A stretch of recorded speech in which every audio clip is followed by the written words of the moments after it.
This evening, our guest speaker is Erinna Chen. She's been an active licensed nurse for more than 17 years, practicing in the fields of maternity, pediatrics, and long-term elder care. She has degrees from Binghamton University, George Mason, and the Finger Lakes Institute for acupuncture. She and the other members of her family were all afflicted by Lyme disease and suffered its ill effects for a period of 4 years before finding the cure, I guess. Erinna's an active acupuncture and energy practice, has an active business in acupuncture and energy practice. And she is presently treating individuals with Lyme disease and other afflictions. She's writing a book called Limelight, which will be out shortly. So please join me in welcoming Erinna.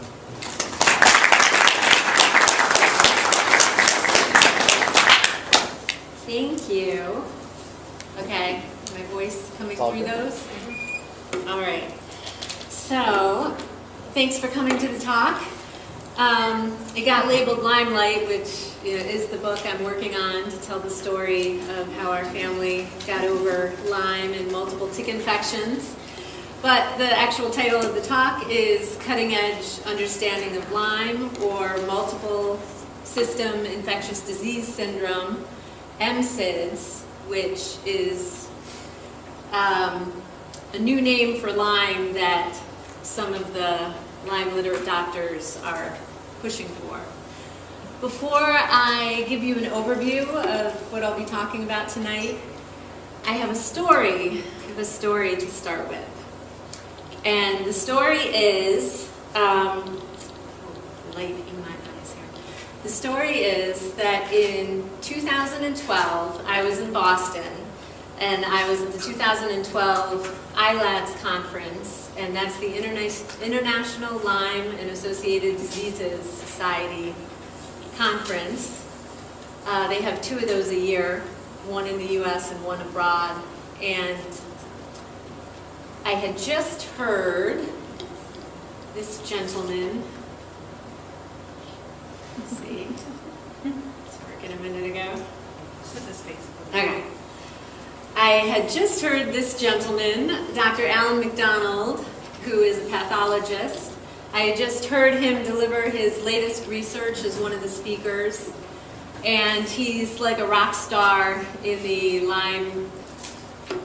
Lyme research field. He's known in the documentary Under Our Skin for revealing in that documentary that he had taken 10 Alzheimer's brain samples, and that 7 out of the 10 samples had tested positive for Borrelia burgdorferi bacteria. That's the causative bacteria of Lyme disease. And so that was a big new finding, that 7 out of 10 Alzheimer's brain samples had the DNA of Borrelia inside the brain tissue. And so he's famous for that, and he just presented his latest research, and he got a standing ovation at the conference. And part of the standing ovation was for his remarkable research, and the other part was because he had recently been on his deathbed, right, not too long before the conference took place. And knowing that he was so ill, and actually at the end of the documentary Under Our Skin, there was an update telling of how he was suffering from severe dementia and no longer remembered his research. And there he was sometime later, it might have been about a year later, that he'd just given this great presentation and was jumping on and off the stage. So he got a standing ovation because everybody knew his history. And I ran after him and said, Dr. McDonald, you've got to tell me what made you better? How did you get over the dementia that was reported that you had? And he said he really was on his deathbed, and he and his doctors decided to try something radical, and they did electric shock therapy to his brain, and lo and behold, he started to get better instead of continuing on the path he was on. And they did it several times, he said. And so I asked him, what do you think it did? What do you think it did to your brain? And he said, well, I think it killed whatever didn't belong in my brain. And I said to him, I think it was parasitic worms. I think you had parasitic worms in your brain, and that the worms harbor Lyme bacteria and all the other tick infections, that they carry them inside of them. And I think the electric shock therapy killed the parasites, and I told him that our family of 4 recently considered ourselves cured after suffering for 4 years. And the way that we did it was to get rid of the parasites. I said, I think getting rid of the parasites is the key to getting rid of Lyme disease. And he looked at me and said, yeah, and went on his way. And I have not spoken to him since. I have not caught up with him since then. But I got a news release, press release, May of 2016, that Dr. McDonald found 2 Borrelia pathogen species, including Borrelia burgdorferi, thriving inside nematode worms, worm eggs, or larvae in the brain tissue of 19 deceased patients. So the worms are endosymbionts, meaning the bacteria dwell inside the worms, and a tick bite delivers the worms into the human body.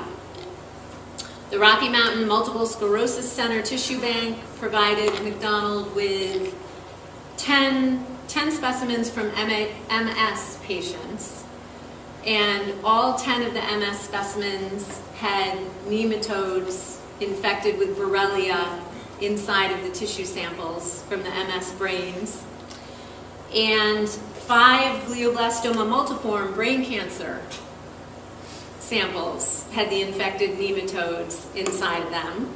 And that's the same cancer that killed Senator Edward Kennedy.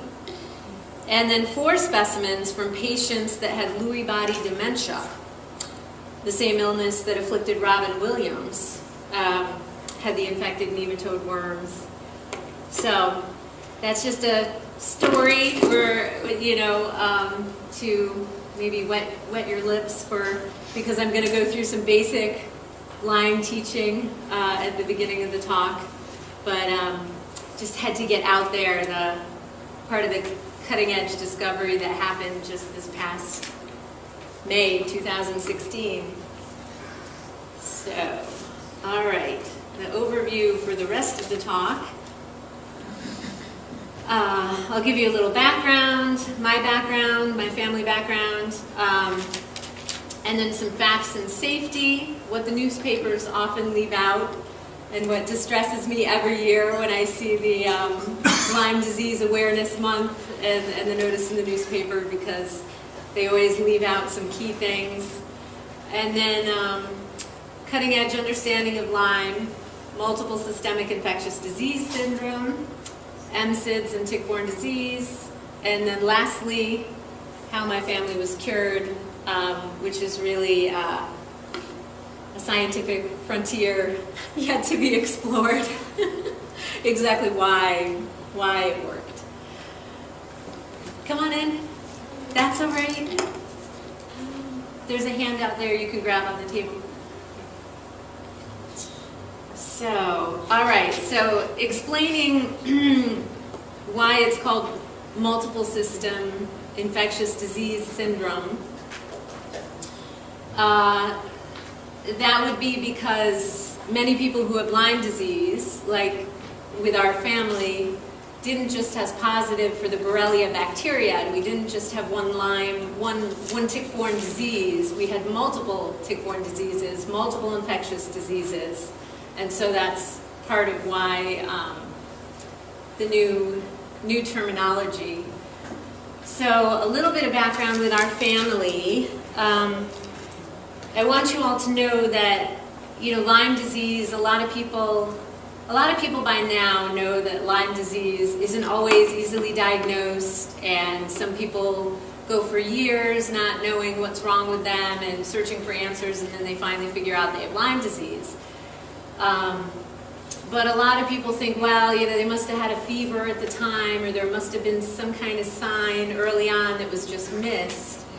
What I want you to know, and what, you know, our family's story shows, is that it really can be variable. Lyme disease can be subtle, and you can have it for years and have no clue that anything's wrong, or, you know, some funny little things, and then all of a sudden it can really impact the immune system, and there can be a sudden change in someone's health. So our story starts with my oldest daughter. When she was 10 months old, I had put her down for a nap, and she, you know, should have been out for a good couple hours, and then all of a sudden I hear this screaming cry, and it sounded, you know, a really upset cry, and I run upstairs, and she's in the crib, and her face is red and tears, and she's crying hard, and she was not moving from her neck down. She had Guillain-Barré syndrome, and she was actually paralyzed from her neck down, and, you know, I went to pick her up, and her arms and legs were all floppy, but she could cry, and she could breathe, and she was moving her head. Now, Guillain-Barré, if you've never heard of it, you know, is a condition that can paralyze a person. Sometimes it's associated with a viral infection. Sometimes it's associated with happening after vaccines are administered. But it really, there's mystery about what causes it, but it does happen after tick bites sometimes. And anyway, the person usually stops being able to move from their feet, moving up their body. They'll lose function, and in some people it only goes part way, and if it goes all the way up your body, people die from it. But with my daughter, it went to her neck, and we rushed her to the pediatricians, and they were testing her for botulism and all kinds of unusual things. They weren't sure what was wrong, but because she could breathe, they thought that was, you know, they were not sending us to the ER. And shortly after we got to the doctor's office, she was able to move one arm a little bit. And we ended up being there a good 4 hours. By the time we went home, she had started a fever, but she was moving 2 arms and 1 leg, maybe starting to move the other leg, so they sent us home. The next morning, she had a rash all over her body. The fever had been high all night, and it was really concentrated on one side of her body.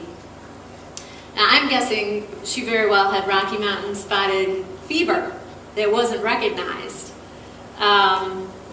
you know, looking back on it. But our pediatrician said, well, you know, she's got the fever, the rash, it's just some kind of virus, and she's moving better, you know, so don't worry about it. So we didn't worry about it.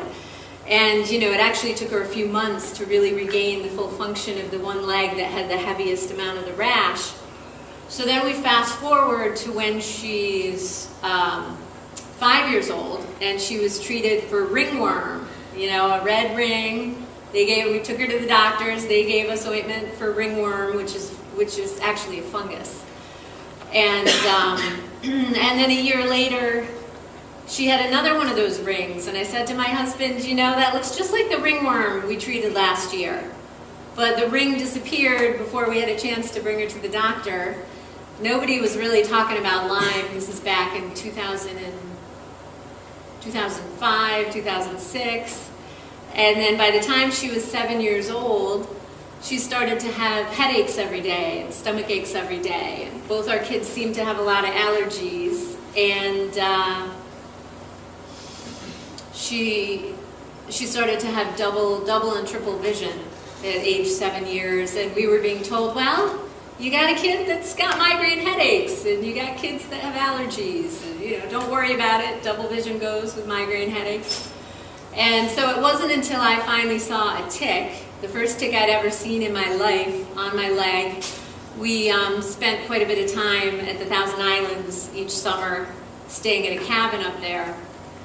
And I finally saw a little tick on my leg, pulled the thing off completely the wrong way, pulled it off, and flung it. I didn't save it. You're supposed to save it to test the tick. And begged my doctor for antibiotics just in case. the doctor said, no, there's no Lyme disease up at the Thousand Islands. But anyway, 2 weeks later, I had a good bullseye rash on my leg. And then we started looking into Lyme disease. We had the whole family tested, not just for Lyme, but we did enough research to understand we should test for at least the 5 basic tick infections: Babesia, Ehrlichia, Anaplasmosis, Bartonella, and Borrelia. Some people would make a little longer list than that even. But lo and behold, 3 of our family members came back positive for Borrelia Lyme bacteria, and among us we had 4 of the different most common tick diseases. And so, yeah, it's not always obvious. I mean, we were shocked that our whole family had positive testing. You know, my husband's looking back, oh, the heart palpitations, you know, that we just thought were stress. That was my husband's presentation of Lyme. And then I kind of understood, oh, my hands going numb on and off. That was one of the symptoms I had. But, all right, so moving on.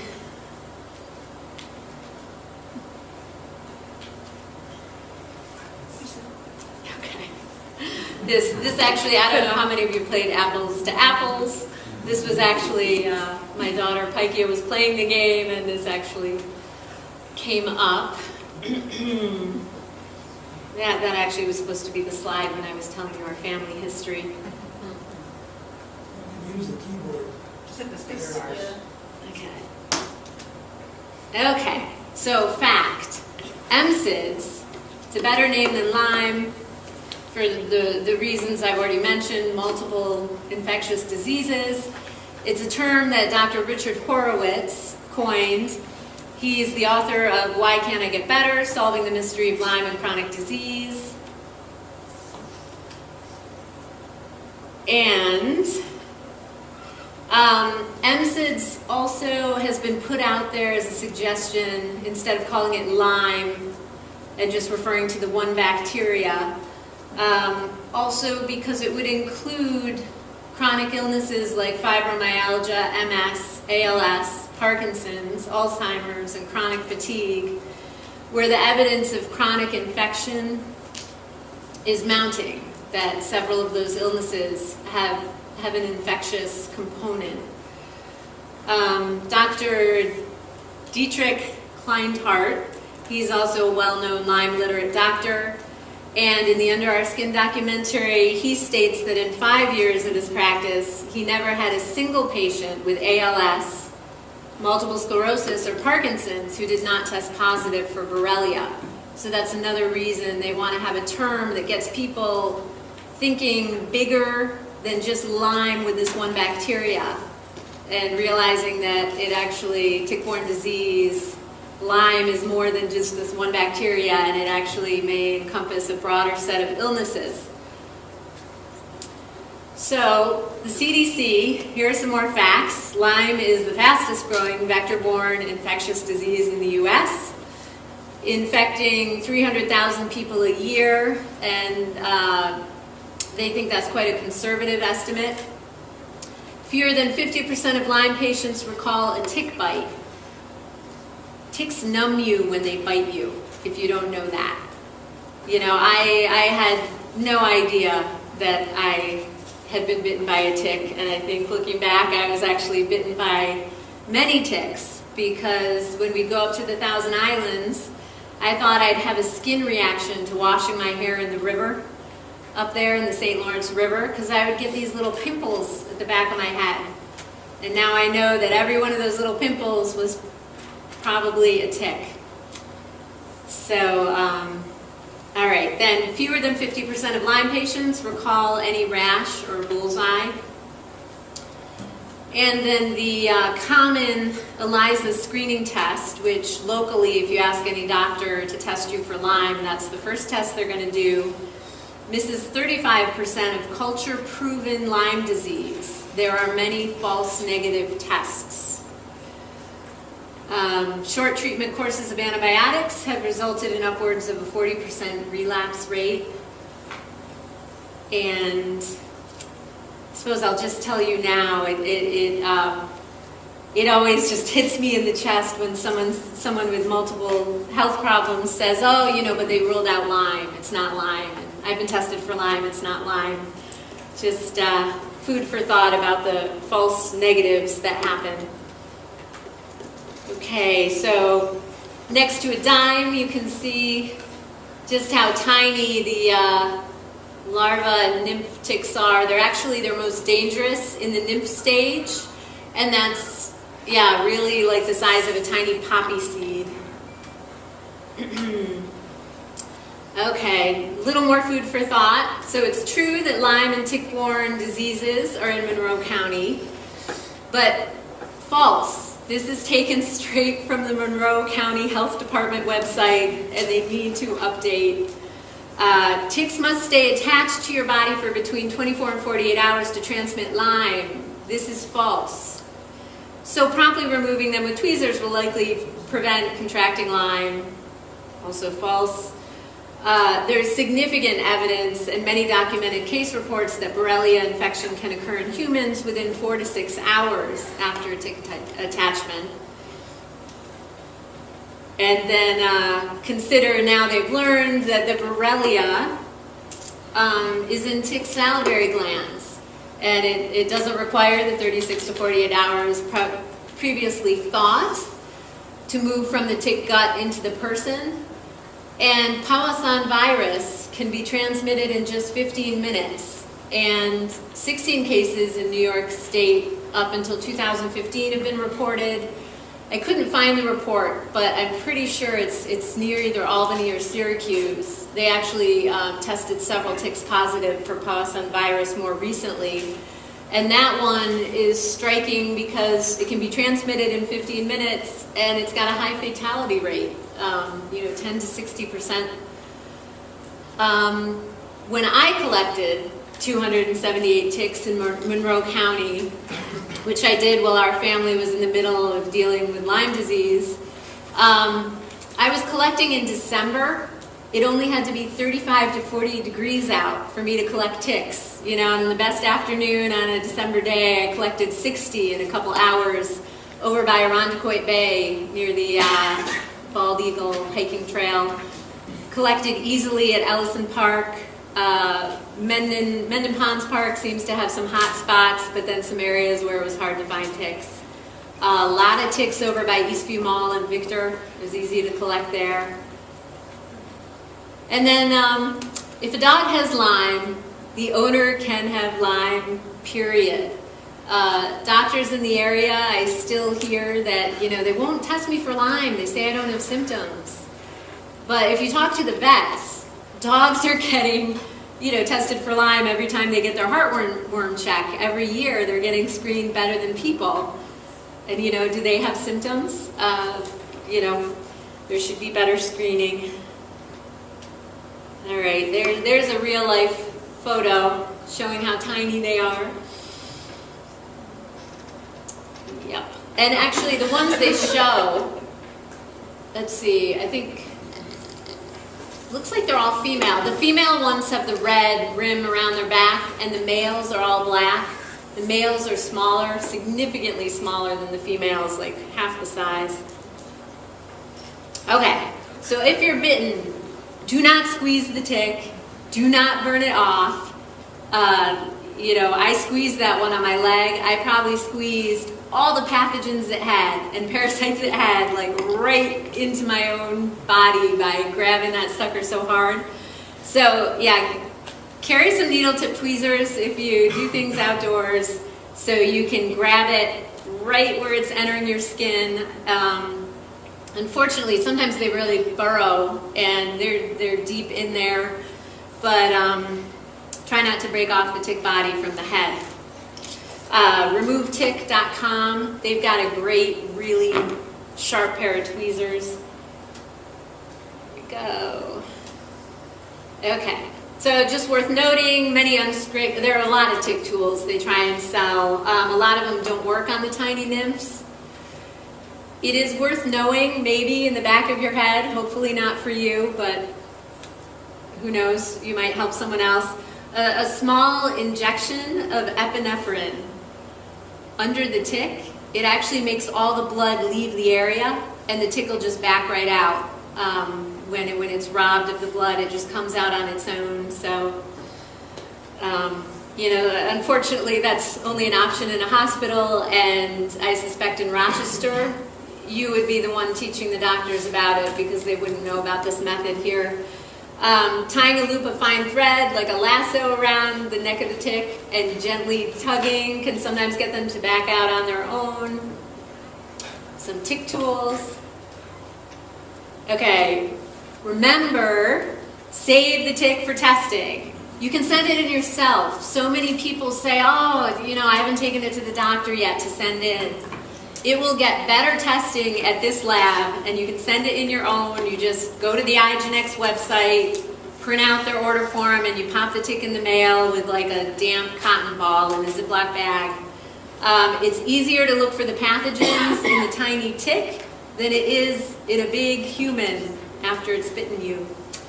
Wash your hands. If most people come in contact with ticks, you know, taking them off their dog, and wash your hands, because Borrelia has been documented to be transferred by squished tick juice getting into someone's eyes.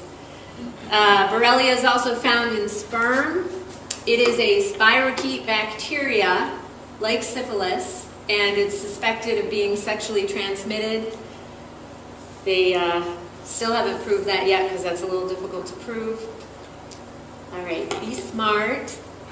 This is what I wore. This is what I wore when I collected the 278 ticks. Testing for ticks is actually limited in Monroe County because they didn't think it was a big problem here, so they haven't allocated a lot of funding to it, and so they don't see it's a big problem because a lot of they haven't tested many ticks, and it's like this vicious circle.